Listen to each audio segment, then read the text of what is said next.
Assalamualaikum warahmatullahi wabarakatuh. Perkenalkan, nama saya Faiz Raffi Surya Pradana dari TI 4304. NIM-nya 1201190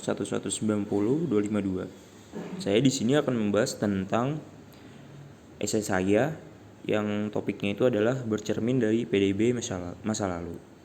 Nah, PDB itu adalah produk domestik bruto, atau dalam bahasa internasional bisa disebut juga GDP atau Gross Domestic Product.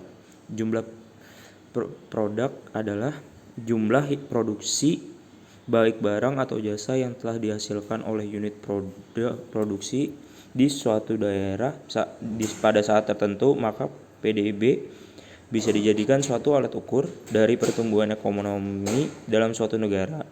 Maka PDB bisa dikatakan sebagai indikator ekonomi suatu negara untuk mengukur jumlah total nilai produksi, di mana jumlah total ini dihasilkan oleh semua orang atau perusahaan, baik yang dimiliki oleh lokal atau asing di suatu negara. Maka dari itu, kita sebagai mahasiswa ada baiknya tahu apa itu PDB dan bagaimana kondisi PDB Indonesia saat ini. Apakah terjadi kenaikan PDB atau malah terjadi penurunan PDB di Indonesia dari tahun ke tahun, serta kita pun diharapkan mampu mengetahui penyebab naik turunnya PDB di Indonesia. Atas ini ada beberapa tabel PDB, rata-rata pertumbuhan PDB, dan juga statistik PDB di Indonesia. Nah, dari tabel di atas tuh kita dapat pastikan bahwa terjadinya penurunan ekonomi global yang disebabkan oleh krisis finansial pada tahun 2000-an dan berdampak relatif pada perekonomian Indonesia. Nah, pada tahun 2009 itu pertumbuhan PDB Indonesia tuh turun menjadi positif 4,6%, yang berarti bahwa level pertumbuhan PDB Indonesia pada saat itu malah merupakan salah satu yang terbaik di seluruh dunia pada tahun itu dan memiliki peringkat tertinggi di antara negara-negara dengan perekonomian besar yang tergabung di grup G20. Nah, jadi meskipun terjadi gejolak global nih yang sangat parah, yang penyebabnya itu terjunnya perdagangan dan investasi global, ekonomi Indonesia masih sempat tumbuh pada level yang mengagumkan pada tahun 2009. Nah, ada nih beberapa hal yang membuat Indonesia pada tahun 2009 bertahan. Nah, yang pertama itu adalah hal yang sangat penting, adalah bahwa Indonesia tidak hanya menjadi rumah halaman bagi populasi yang sangat besar. Nah, pada saat itu tuh terbesar keempat di dunia, tapi juga rumah halaman bagi populasi yang PDB per kapitanya dan daya belinya meningkat tajam sepanjang tahun 2000-an. Kontribusi signifikan sekitar 55 sampai 58% terhadap total pertumbuhan ekonomi Indonesia.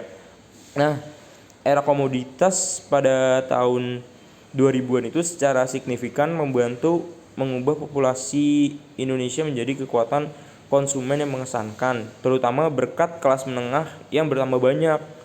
Dengan demikian, konsumsi rumah tangga merupakan alas bagi perekonomian Indonesia pada tahun 2009, yang kemungkinan pertumbuhan ekonomi yang cukup tinggi saat situasi global berubah masam.